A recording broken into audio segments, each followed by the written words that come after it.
CM Nayab Singh Saini ने महिलाओं को दी करवा चौथ की बधाई। सोशल मीडिया पर बधाई संदेश किया जारी। लिखा, सभी बहन बेटियों के जीवन में आए सुख समृद्धि, मनोकामनाएं हो पूरी।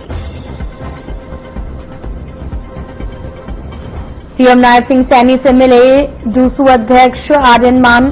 संत कबीर कुटीर पर की मुलाकात। सीएम सैनी ने नई जिम्मेदारियों की दी बधाई।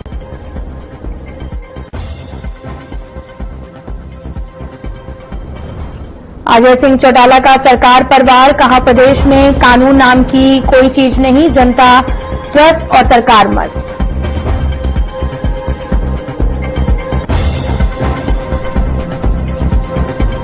आईपीएस वाई पूरन कुमार की आत्महत्या का मामला। National commission for schedule caste ने लिया स्वयं संज्ञान। चंडीगढ़ के मुख्य सचिव और डीजीपी को 7 दिन में रिपोर्ट देने के निर्देश। फरीदाबाद के बल्लभगढ़ में जागरूकता कार्यक्रम में हुआ अश्लील डांस। लोगों ने कॉलेज प्रबंधन के खिलाफ मोर्चा खोला। प्रशासन से की सख्त कार्रवाई की मांग।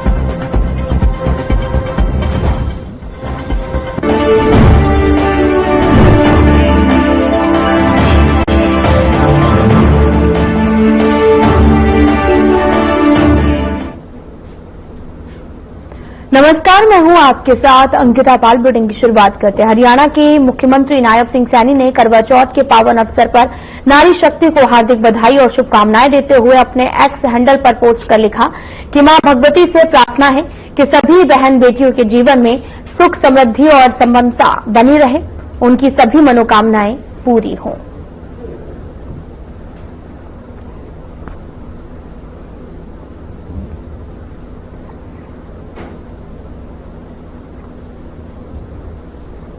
सीएम सैनी ने एक्स पर लिखा कि ज्ञानशील और एकता के महामंत्र के साथ छात्रों की शक्ति से राष्ट्र निर्माण में निरंतर प्रयत्नशील और अखिल भारतीय विद्यार्थी परिषद के दिल्ली विश्वविद्यालय छात्र संघ के अध्यक्ष और आर्यन मान से चंडीगढ़ स्थित संत कबीर कुटीर में एक स्नेहपूर्ण भेंट की है। मुझे पूरा विश्वास है कि छात्रों में देशभक्ति, समाज सेवा और शिक्षा के प्रति जागरूकता बढ़ाने के साथ साथ उन्हें जिम्मेदार नागरिक बनाते हुए छात्रों की शक्ति को राष्ट्र की शक्ति में बदलने की दिशा में आप अपना सक्रिय योगदान देंगे।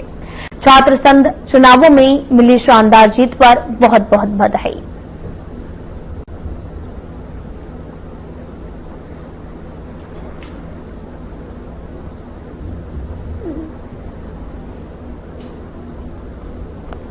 आपको बताते चले कि आर्यन मान ने सीएम सैनी से भेंट की और सीएम सैनी ने इसे एक्स पर ट्वीट भी किया।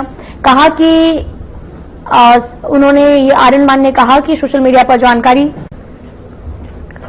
जानकारी साझा की है, जहां पर जिम्मेदारी की बधाई देते हुए उन्हें जानकारी सीएम सैनी ने सोशल मीडिया पर जानकारी साझा की है। आर्यन मान ने सीएम सैनी से भेंट की है, जिसकी जानकारी साझा करते हुए कहा कि बहुत बड़ी जिम्मेदारी मिली है और आर्यन मान ने सीएम सैनी से भेंट की।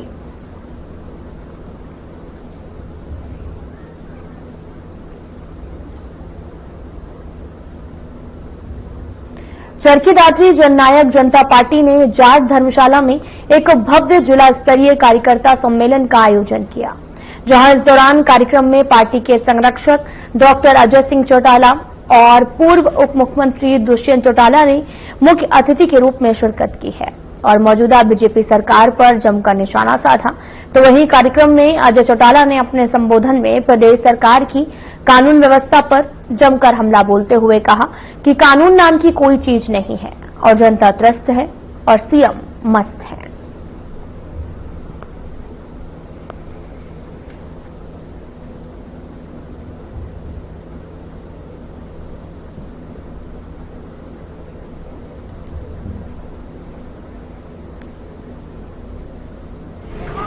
इस तरह की न्यूज आज के अखबारों में शाया हुई है।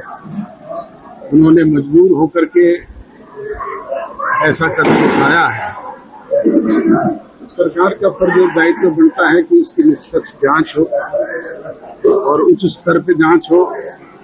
जो लोग भी इसके पीछे दोषी हैं उनको कानून के दायरे में सजा देने का काम करते हैं। कहीं न कहीं इस मामले में आईएएस और आईपीएस की लॉबी आपस में जैसा उन्होंने लिखा है अपने सुसाइड नोट में।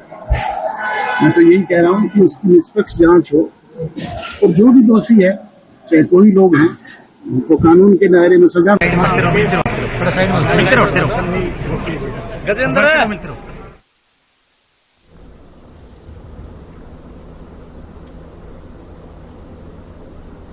इनेलो प्रदेश अध्यक्ष रामपाल माजरा ने आईएएस अवनीत पी कुमार के आवास पर पहुंचकर उनसे मुलाकात की। रामपाल माजरा ने जानकारी देते हुए बताया कि आईएएस अवनीत पी कुमार और परिवार चंडीगढ़ पुलिस की दर्ज एफआईआर से संतुष्ट नहीं है। माजरा ने कहा कि इनेलो इस दुख की घड़ी में पीड़ित परिवार के साथ है। फिर इस प्रकार की घड़ी आ जाती है कि मुख्यमंत्री जी इनको आश्वासन देकर गए थे कि तुरंत से कार्रवाई करेंगे, एफआईआर दर्ज करेंगे। पीड़ित परिवार को न्याय की गुहार लगाने के लिए आए हैं और उन्हें साथ और समर्थन इस दुख की घड़ी में उनका हौसला बढ़ाने आए। आज इंडियन नेशनल लोकदल के नेता अभय सिंह चौटाला उनको आश्वासन देके आए हैं कि इस दुख की घड़ी में हम आपके साथ हैं और जब न्याय नहीं मिलता तो फिर इस प्रकार की घड़ी आ जाती है कि मुख्यमंत्री जी इनको आश्वासन देकर गए थे कि तुरंत से कार्रवाई करेंगे, एफआईआर दर्ज करेंगे। एफआईआर भी लिपापोती कर दी और उस पर कोई एक्शन भी नहीं हुआ। पीड़ित परिवार को न्याय की गुहार लगाने के लिए आए हैं और उन्हें साथ और समर्थन इस दुख की घड़ी में उनका हौसला बढ़ाने आए। आज इंडियन नेशनल लोकदल के नेता अभय सिंह चौटाला उनको हरियाणा के आईएएस अधिकारी डी सुरेश आईपीएस वाई पूरन कुमार के घर पहुंचे और इस दौरान डी सुरेश ने कहा कि मामले में एफआईआर दर्ज कर ली गई है। वाई पूरन कुमार ने दबाव बनाने वाले जिस डीजीपी और रोहतक के एसपी का नाम लिया है, उनकी गिरफ्तारी को लेकर चंडीगढ़ के डीजीपी और चंडीगढ़ के मुख्य सचिव से बात करेंगे।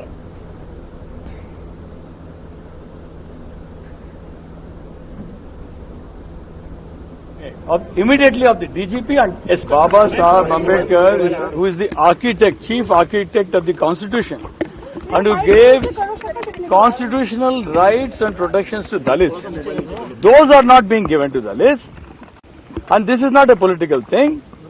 So, on behalf of the Dalit society, we want to demand DGP Chandigarh, why arrests are not made immediately of the DGP and SP. We, as a society, we want to go there and ask him, when arrests could be made illegally by DGP Shatrujit Kapoor all along, why he is not being arrested by Chandigarh?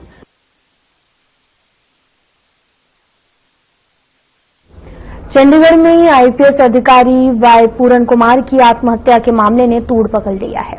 National commission for scheduled caste यानी कि NCSC के इस मामले में संज्ञान लेते हुए चंडीगढ़ के मुख्य सचिव और पुलिस महानिदेशक को नोटिस जारी कर 7 दिनों के भीतर कार्रवाई रिपोर्ट पेश करने को कहा गया है।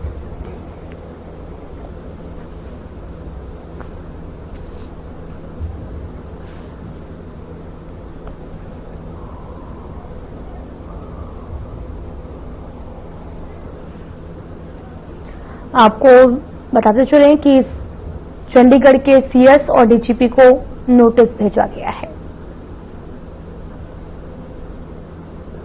और इस नोटिस में 7 दिन के लिए आईपीएस अधिकारी का मौत पर एनसीएससी सख्त है और जांच भी लगातार जारी है।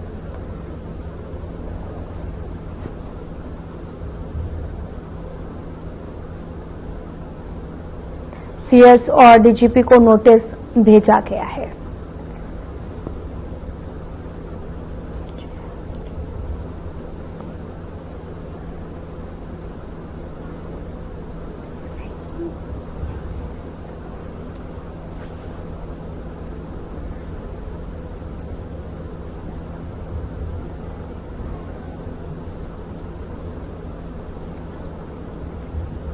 हरियाणा के हिसार जिले के गांव मदनहेड़ी के सोनू की मौत और उसके साथ ही अमन के लापता होने का मामला अभी तक सस्पेंस बना हुआ है। जानकारी के मुताबिक सोनू और अमन दोनों रूस में रशियन भाषा सीखने गए थे, लेकिन 22 सितंबर से अमन का कोई पता नहीं है। सोनू की मौत की भी अभी तक पुष्टि नहीं हुई है। जिस पर परिजनों का कहना है कि सोनू ने 3 सितंबर को बताया था कि उसे झांसा देकर यूक्रेन युद्ध में भेजने की तैयारी की जा रही है। उसने घर वालों से मदद की गुहार लगाई है, जिसके बाद सितंबर को एक रूसी अधिकारी से टेलीग्राम पर संदेश आया, जिसमें सोनू के 6 सितंबर से लापता होने की जानकारी दी थी। जिसके बाद परिजन इस मामले में हरियाणा के सीएम नायब सिंह सैनी से मिले थे और उन्होंने आश्वासन दिया कि इस पर केंद्र मंत्रालय का काम कर रहा है। कितने रुपये एक बार चेक कर ले, उन्होंने बता देना, मैं इंडिया भेज दूंगा। अरे उसने दिया था फोन, फिर उसने मन लगा पीछे भी काट लिया, अरे तेरे खतर थोड़ा उड़ लिया था मान जाता। जिस जगह पर मैं हूँ इंटरनेट से बनूंगा। नमस्कार जी, मैं मदनेड़ी गांव से बोल रहा हूँ। हमारा भाई सोनू लगभग 14 महीने पहले रूस गया था और 3 सितंबर 2025 को उसका मैसेज हमारे पास आता, उसकी बात होती है फोन पे और वो बोलता है कि उसको रूसी सेना में भर्ती कर लिया गया है और उसको अभी बॉर्डर पर भेजा जा रहा है। उसके बाद उससे हमारा कोई संपर्क नहीं हुआ। 19 सितंबर को टेलीग्राम पर हमारे पास मैसेज आता है कि आपका भाई सोनू 6 सितंबर से लापता था।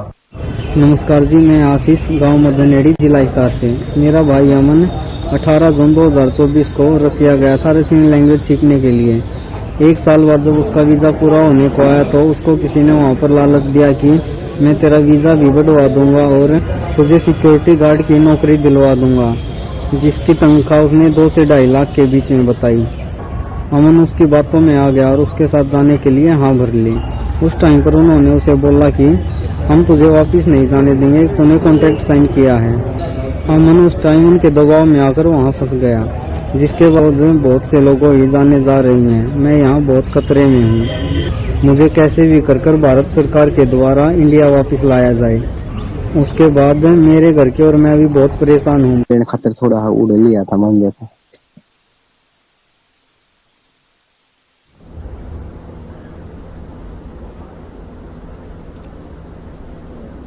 तो इस वक्त की बड़ी खबर चंडीगढ़ से आ रही है, जहां पर आईपीएस की आत्महत्या का मामला सामने आया। आपको बताते चले कि इस वक्त की बड़ी खबर, जहां पर आपको बताते चले कि आईपीएस ने अभी हाल ही में आत्महत्या की थी, जिस पर पुलिस ने एसआईटी का गठन किया है। जांच के लिए 6 सदस्यीय एसआईटी का गठन किया गया है। चंडीगढ़ आईजी की अध्यक्षता में होगी जांच। तो इस वक्त की बड़ी खबर आपको बता रहे हैं, जहां पर आईपीएस की आत्महत्या का मामला सामने आया था, जिसके बाद में चंडीगढ़ पुलिस ने एसआईटी का गठन कर लिया है और जांच के लिए 6 सदस्यीय एसआईटी का गठन किया गया है। चंडीगढ़ आईजी की अध्यक्षता में अब जांच की जाएगी। आपको इस वक्त की बड़ी जानकारी दे रहे हैं, जहां पर हरियाणा आईपीएस सुसाइड केस में सुरक्षा बढ़ाई गई है, 15 अफसरों पर एफआईआर दी गई है और साथ ही एसआईटी भी बनाई गई है। डीजीपी कपूर की छुट्टी तय, आलोक को बनाने की तैयारी। तो बड़ी खबर इस वक्त की, हरियाणा के सीनियर आईपीएस अफसर वाई पूरन कुमार के सुसाइड केस में चीफ सेक्रेटरी अनुराग रस्तोगी, डीजीपी शत्रुजीत कपूर, रोहतक एसपी नरेंद्र बिजारिया सहित 15 अफसरों पर गुरुवार देर रात एफआईआर दर्ज कर ली गई है और अब एसआईटी का भी गठन किया गया है। इस पूरे मामले की अब जांच और तेज हो जाएगी। हरियाणा के इतिहास में यह पहली बार है जब किसी मामले में चीफ जस्टिस और डीजीपी सहित 14 पुलिस और प्रशासनिक अधिकारियों पर मामला दर्ज हुआ है। तो 6 सदस्यीय एसआईटी का गठन किया गया है।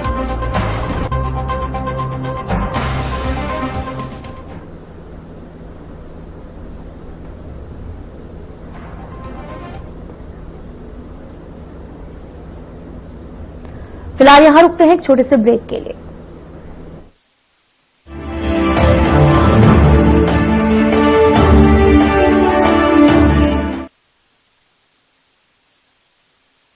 क्या आप दुबले पतले कमजोर हैं, आपकी सेहत नहीं बनती, भूख कम लगती है, वजन नहीं बढ़ता? दरअसल मेन बात खाना पीना खाना नहीं है, मेन बात है खाया पिया लगना। और अगर खाया पिया लगेगा ही नहीं तो आपकी सेहत बनेगी कैसे? इसलिए हमारी संस्था सन्यासी आयुर्वेदा ने एक ऐसी दवा का निर्माण किया है जो कि आपके लिवर, आपके पाचन तंत्र को दुरुस्त करने का काम करती है, ताकि आप जो भी खाएं उसका पूरे का पूरा निचोड़ आपके शरीर को लगे, आपकी भूख बढ़े, खाया पिया सही से लगे, नया खून बने, हड्डियों में जान आए, वजन बढ़े और आप मोटे तगड़े खूबसूरत पर्सनैलिटी के मालिक बन जाए। सिर्फ 699 रुपए की पूरे 1 महीने की दवा होती है और आप इसे घर बैठे 011 45 45 45 45 पर फोन करके दवा मंगवा सकते हैं।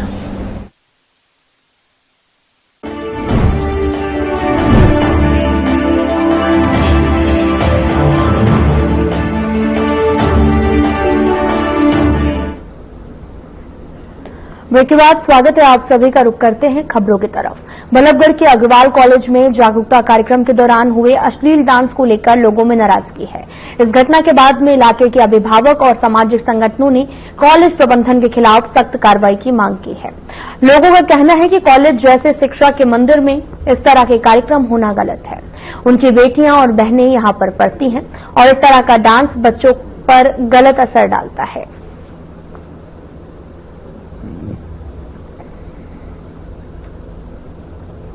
जिसका नाम भी एक समाज पर निर्धारित है, अग्रवाल समाज, और वहां 7 तारीख को उनके जो चेयरमैन है अग्रवाल कॉलेज के और उनकी संस्था ने मिलकर एक बाहर से रशियन लड़कियां बुलाकर उनका अंग प्रदर्शन कराया गया और नग्न लड़कियों को वो नचाया गया। ये बड़ा अपमान है और नारी का भी अपमान है।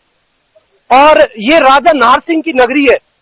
इस धरती पर तो उन लोगों ने जन्म लिया है जिन्होंने हंसते हंसते फांसी के फंदे को गले लगा लिया, लेकिन अपने असूलों से कभी समझौता नहीं किया। और देविंदर गुप्ता जी जो इसके चेयरमैन है, इनके शौक रहे होंगे, क्योंकि जो शराब कारोबारी है उनके इस टाइप के शौक रहते हैं। मेरा नाम अजय भाटी है। मुख्य कारण ये है जी, हमारे बल्लभगढ़ को राजा बल्लू की नगरी के नाम से जाना जाता है और हमारे जो राजा महाराजाओं ने अपना योगदान इस शहर के लिए दिया है उसको कहीं ना कहीं धूमिल किया जा रहा है। हमारे बल्लभगढ़ शहर में अग्रवाल कॉलेज के नाम से एक संस्था चलाई जाती है, जिसमें अभी 2 दिन पहले कॉलेज मैनेजमेंट ने एक प्रोग्राम ऑर्गेनाइज किया। उसमें जो रसियन लड़कियां बुला के उनसे बहुत ही ज्यादा अश्लील डांस करवाया गया। वो हमारी बल्लभगढ़ की जनता इस बात को सहन नहीं करेगी।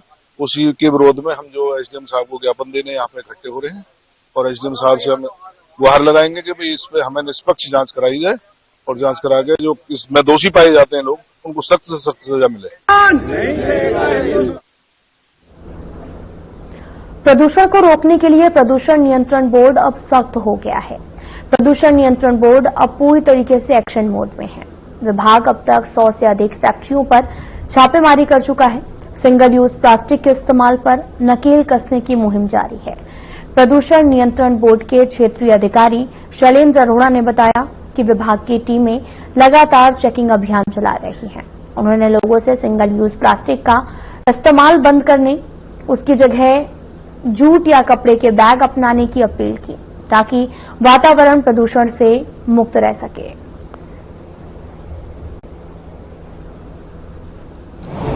प्लास्टिक के ऊपर, सिंगल यूज प्लास्टिक के ऊपर हमारे होनी चाहिए, जिसमें एमएनसी के साथ लेकर चालान कर रहे हैं, छापामारी कर रहे हैं। काफी रूटीन में ही है, हफ्ते में 1 दिन में 2 दिन हमारी ये कार्रवाई चल रही है। लोगों को ताकि जागरूक करें, सिंगल यूज प्लास्टिक ना करें और पॉलिथीन का इस्तेमाल ना करें।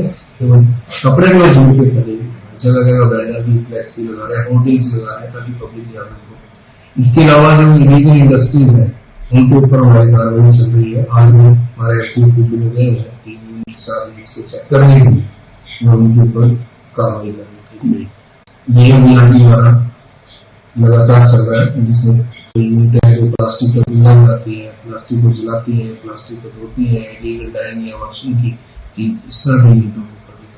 तो कितनी फैक्ट्री ऐसी होंगी और कितना चलान होगा? अभी तक तो जो कार्रवाई करी है 130-140 की इंडस्ट्रीज के ऊपर हमने एक्शन कर चुके हैं। इसमें इस तरह की और जो चालान है, जैसे उनका रिकॉर्ड पता करते जा रहे हैं। और चालान तो अभी तक हमने जो पोल्यूशन कंट्रोल में आ रहा है 1 करोड़ में कोई अच्छा टोटल फाइन होगा जो प्रपोज किया होगा। करवा चौथ का त्योहार सुहागिन महिलाओं के लिए बड़ा महत्वपूर्ण होता है। इस दिन महिलाएं अपने पति की लंबी उम्र के लिए व्रत रखती हैं, पूजा अर्चना करती हैं, बाजारों में जाकर अपने हाथों में मेहंदी लगवाती हैं, साथ ही सजने संवरने की सामग्री भी लेती हैं। बाजारों में आई महिलाओं का कहना है कि वे मेहंदी लगवाने के लिए आई हैं, क्योंकि करवा चौथ का त्योहार है। साथ ही महिलाओं का ये भी कहना है कि सुहागिनों के लिए यह सबसे बड़ा त्योहार होता है।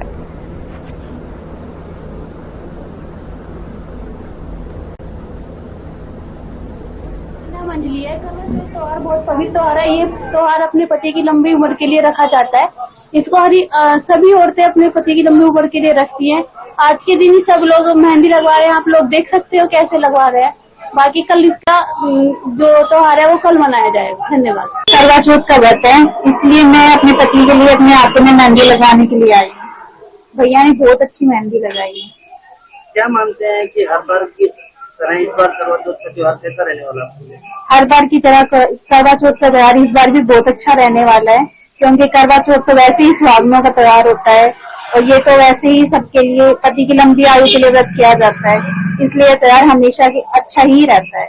मैं आज बाजार में आई हूँ करवा चौथ का व्रत, किसी की शॉपिंग के लिए, मेहंदी लगाने के लिए, अपने सजने संवरने सामान के लिए, इसीलिए मैं बाजार में यहाँ पे आई हूँ और मैं अपने पति के लिए लंबी उम्र की कामना करते हुए व्रत भी रखने वाली हूँ। नाम नीतीश है। मैं यहाँ नारायणों में मेहंदी लगाता हूँ।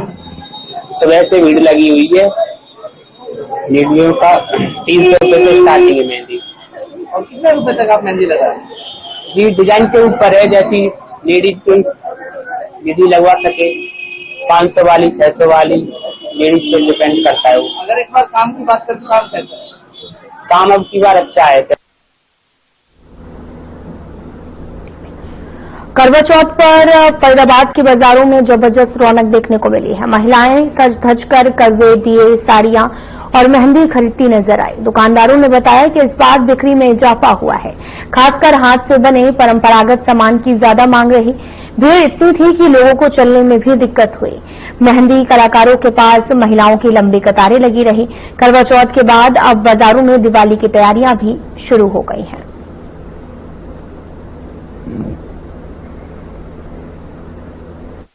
ललित गोला जी, हमारे पास एक तो एक करवा बेच रहे हैं हम, और हमारे पास करवा चौथ का कैलेंडर मिलता है।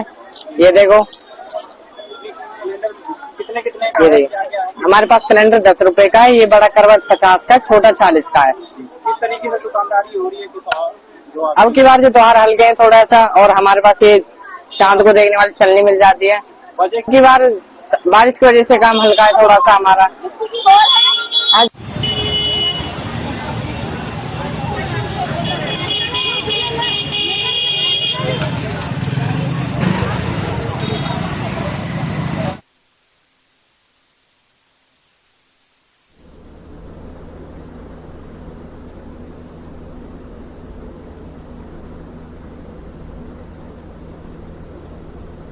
फिलहाल बुलेटिन में इतना ही। नमस्कार।